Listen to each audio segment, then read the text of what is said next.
Chapter 26. Finally, they stopped. When Flora looked behind her, she couldn't see the camp any longer, and their tracks were being covered by sleet. Oscar scratched around until he found a soft place in the snow. I'll start digging here. Is this a special place? Asked Flora. Sophia looked uncomfortable. The falling sleet made her blink. She started to say something, but then began licking her front instead. It's okay, said Flora. She wanted to make this easier on her friend. My strength has been tested before. I've been working up to this moment. I think I'm ready. Sophia looked relieved. Good. We're going to have to stay away from the camp in this one pig home for a few days. Alone? A tiny stab of fear pricked Flora's heart. Staying in a hole reminded her of being down in the hold. This might be harder than she thought. Oscar dug away at the hole with short, expert strokes. Should Oscar be digging that hard? Flora asked. He'll be fine. He's hurrying because he's looking forward to leaving with his team, Sophia said. But don't worry, I'll remember the way back here. Flora shivered inside her coat. The cold felt as if we were squeezing her brain. This didn't make sense. An icy breeze sprang up and whisked her breath away in long, white streams. She shook her head, trying to shake out the confusion. Oscar's head was out of sight now. Plumes of power shot from the hole. Flora shook her head again, this time with worry from Oscar. He's sick, she said, hoping this didn't hurt the dog's feeling. I can help. I'm not sick, breathing heavily. Oscar backed his head out of the hole, his sides heaving from the effort. I'll be fine. Digging is good for dogs. It's like medicine. Oscar needs to dig fast, Sophia said, if he wants to get back to camp before they leave.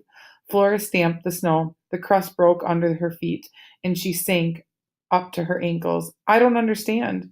Sophia went on as if Flora hadn't spoken. Remember, the new project is all about staying alive. Oscar's job is to lead the rescue crew. Your job is to keep out of sight for a while. What kind of job was that? If this special place wasn't for training, then what? Do I stink? Is there a problem? Flora sniffed herself. Her hair smelled a little bit like dog from spending nights in the snow shelter, but that was hardly her fault. Oscar huffed and started digging again. Flora went on. Everybody says pigs stink, but I have clean habits even if I don't lick myself all the time. You don't stink, said Sophia. Do you think I would curl up next to you every night if you were a stinky pig? I'll come back after the dogs have gone. What? What are you talking about? Oscar stopped ignoring. Flora's voice trembled now, but she didn't care. If she could hear her with his head inside the hole, she didn't show it. Stop digging, she shouted into the wind. She moved to stop Oscar. Stop digging, she shouted into the wind. She moved to stop Oscar. Sophia stepped into the front of Flora. Oscar is saving your life, she said. Don't you understand? You're in terrible danger. Flora sat down with a thump in the snow. I'm in danger? Oscar backed up and out of the hole to catch his breath. Flora continued, I don't need a special place for a sled pig. Having an adventure is like medicine. Sophia gave her a pity look. They didn't bring you along to be a sled pig. They didn't? Flora looked at Oscar. Nope. He shook his head. If you're saying that because you're sick and you're afraid, I'll take over your lead dog spot. Flora flattered and then, sorry, messed that up. Flora flattered and then went on. You should know you don't have to worry. I won't. Oscar turned back to the hole. I'll clean out the last little bit. It's almost ready. Flora jumped in. Why won't someone just say what's going on? Calm down, said Sophia. He's digging you a hiding place, a new home for a little while until the dangers pass.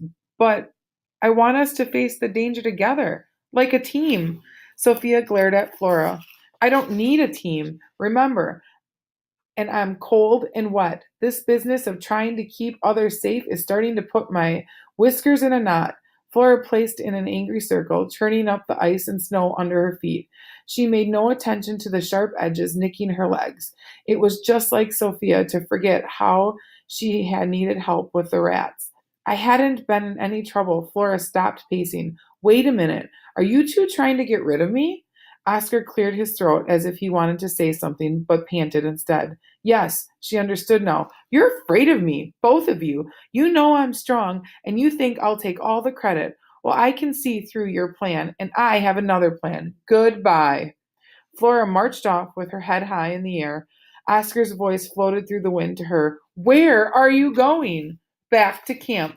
Flora answered without turning around. Then she realized that she had no idea which direction camp was. She stopped and cast her head back and forth, remembering, trying to remember. Nothing was familiar, and everything was familiar, and the land looked the same, just plain white.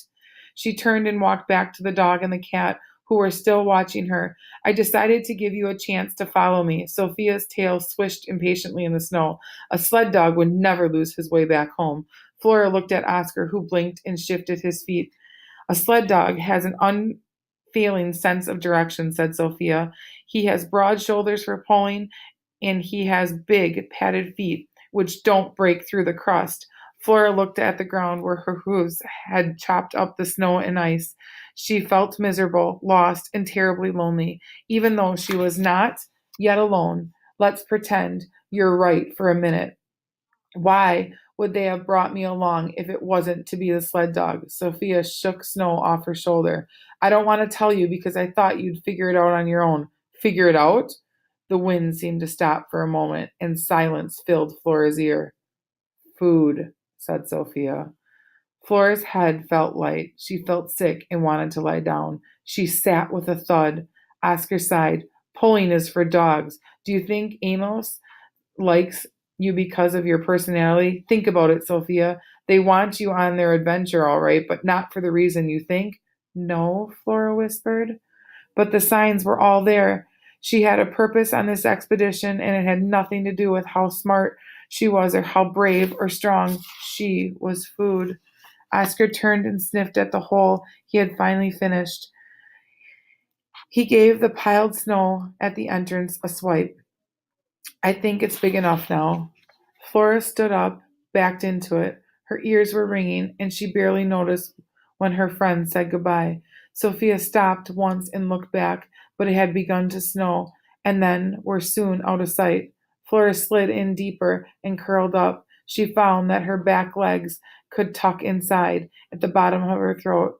Her hole was warm as it could be. She shivered away. The snowflakes slowly filled in an opening as if filling in a grave.